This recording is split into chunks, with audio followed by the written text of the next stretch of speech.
자발적 순종. 요한복음 13장 13절. 너희가 나를 선생이라 또는 주라 하니 너희 말이 옳도다. 내가 그러하다. 주님은 절대로 자신의 권위를 주장하지 않으십니다. 그분은 결코 너는 반드시 해야 한다고 말씀하지 않으십니다. 그분은 우리를 완벽하게 자유롭게 하십니다. 그래서 우리는 사람들이 그러했던 것 같이 그분의 얼굴에 침을 뱉을 수 있을 만큼 자유합니다. 또한 사람들이 그분을 죽였던 것 같이 우리도 그분을 죽일 수 있을 만큼 자유합니다. 그래도 주님은 아무 말도 하지 않으실 것입니다. 그러나 주님의 생명이 주님의 구속에 의해 내 안에 창조되는 즉시 나는 주님의 완전한 권위 아래 있음을 인식하게 됩니다. 이는 도덕적, 영적 통치입니다. 우리 주 하나님이여 합당하오니 요한계시록 4장 11절. 내 안에 있는 가치 없는 것들만이 가치 있는 분께 순복하기를 거부합니다. 만일 내가 자신보다 거룩한 사람을 만났는데 이는 내 안에 가치가 없는 것들이 드러나는 순간들입니다. 하나님은 지적인 면이 아니라 거룩한 면에서 우리보다 좀 나은 자들을 사용해 우리가 주님의 통치 아래 들어갈 때까지 우리를 교육하십니다. 그 후 우리의 전반적인 삶의 자세는 주님을 향한 순종으로 일관됩니다. 주님께서 순종을 강요하신다면 그분은 노예 감독자와 같을 것이요 참된 권위를 갖지 못할 것입니다.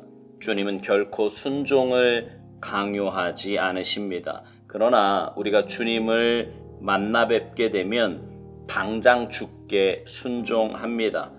우리는 쉽게 주님을 우리의 주인으로 모실 것이며 아침부터 밤까지 주님을 경외하면서 살게 될 것입니다. 내가 은혜 가운데 자라고 있다는 증거는 나의 순종을 보면 알 수 있습니다. 우리는 진흙탕에 빠져 있는 순종이란 단어를 살려내야 합니다. 순종은 동등한 관계에서만 가능합니다. 아들과 아버지의 관계에서 참된 순종이 가능한 것이지 주인과 노예의 관계가 되면 참된 순종이란 그 의미가 사라지게 됩니다. 나와 아버지는 하나이니라. 요한복음 10장 30절. 그분은 아들이셨지만 고난을 통해 순종을 배우셨습니다. 아들의 순종은 구속자로서의 순종이었습니다. 아들이 되기 위해 순종한 것이 아니라 아들이기 때문에 순종하셨습니다.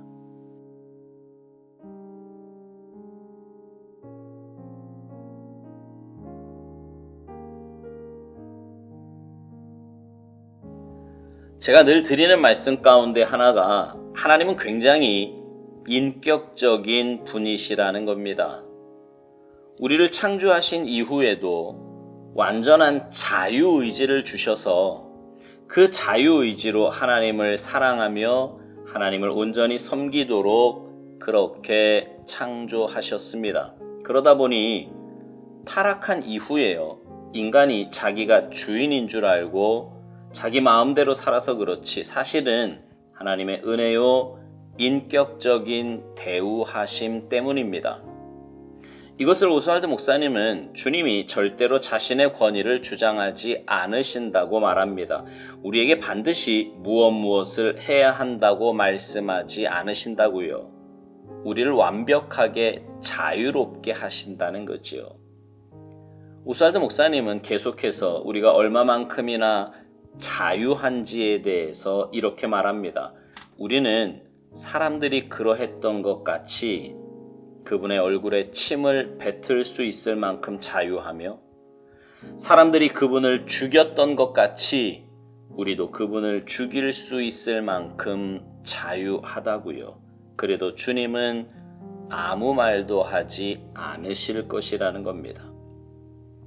요즘 인터넷에 글을 올리는 세상 사람들의 모습을 보면 이 말이 쉽게 이해가 될 것입니다.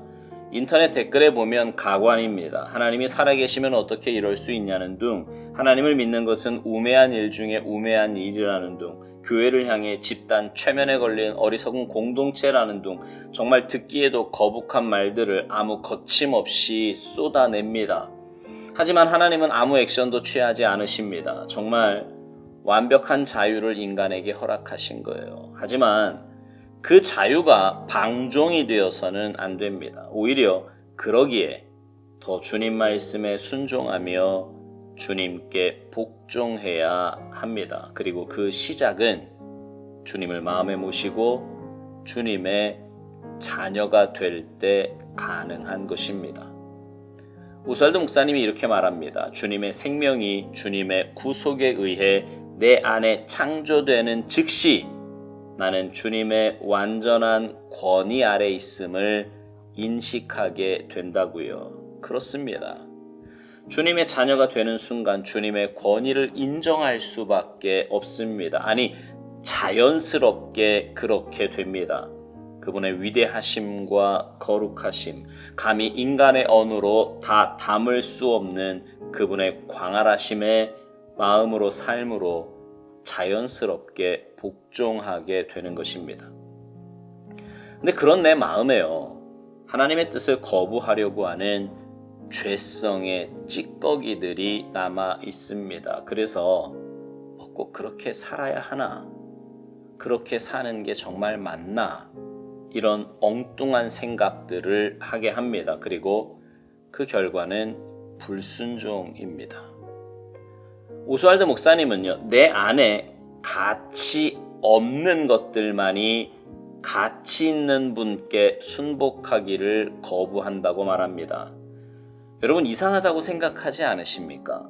하나님께서 전능하신 분이시고 이 온 우주를 지금도 다스리고 계신 분이시며 그분이 우리의 모든 생사화복을 주관하신다는 것을 아는데 어떻게 그분의 권위에 순복하지 않을 수 있을까요? 그만큼 사람의 죄성이 무서운 거고요. 그만큼 인간의 죄성이 어리석은 것입니다.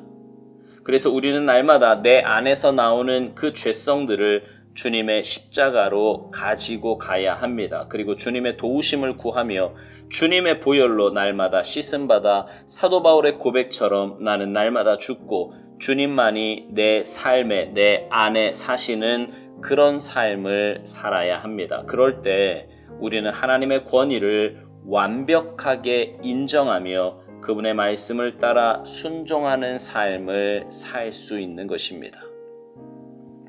우리가 불순종의 삶을 살 때 하나님은 우리를 어떻게 훈련시키시는지에 대해 오스왈드 목사님이 이렇게 말을 합니다. 하나님은 지적인 면이 아니라 거룩한 면에서 우리보다 조금 나은 자들을 사용해 우리가 주님의 통치하에 들어갈 때까지 우리를 교훈하신다는 것입니다. 그러면 그 후 우리의 전반적인 삶의 자세는 주님을 향한 순종으로 일관된다고요. 여러분의 삶은 어떠십니까?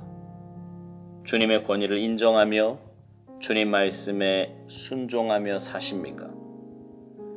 오스왈드 목사님은 주님이 결코 우리에게 순종을 강요하지 않으심을 다시 한번 강조해서 말합니다. 그러면서 주님을 만나면 당장 주께 순종하며 쉽게 주님을 우리의 주인으로 모실 것이고 아침부터 밤까지 주님을 경외하면서 살게 될 것이라고 말합니다. 바꿔 말하면 주님께 순종하지 않는 것은 주님을 인격적으로 만나지 못한 것입니다. 주님을 만나지 못했기에 눈에 보이는 것이 더 커 보이는 거고요. 내 죄성이 더 강한 힘을 발휘하게 되는 것입니다. 오스왈드 목사님은 내가 은혜 가운데 자라나고 있다는 증거는 나의 순종을 보면 알 수 있다는 것입니다. 그러면서 이런 말을 해요. 우리는 진흙탕에 빠져있는 순종이란 단어를 살려내야 한다고요.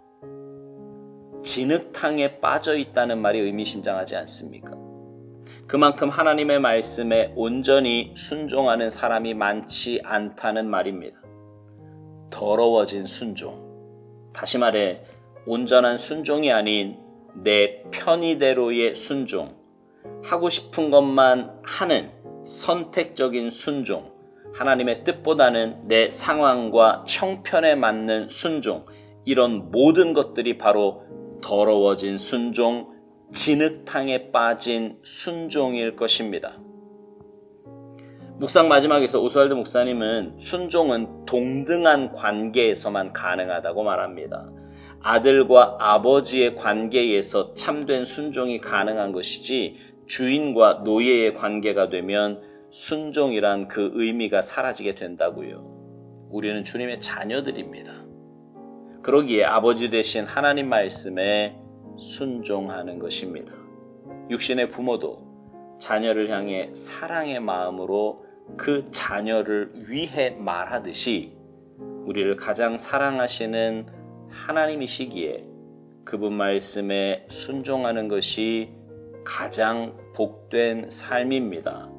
바라기는 주님과의 인격적인 교제를 통해 늘 주님을 의식하며 주님 앞에서의 삶을 사시기 바랍니다. 그래서 두려워서 혹은 무언가 보상을 바라고 혹은 억지로 하는 그런 순종이 아니라 기쁨과 감사함으로 하나님 말씀에 자발적으로 순종하며 살아가는 여러분 모두가 되시기를 주님의 이름으로 축복합니다.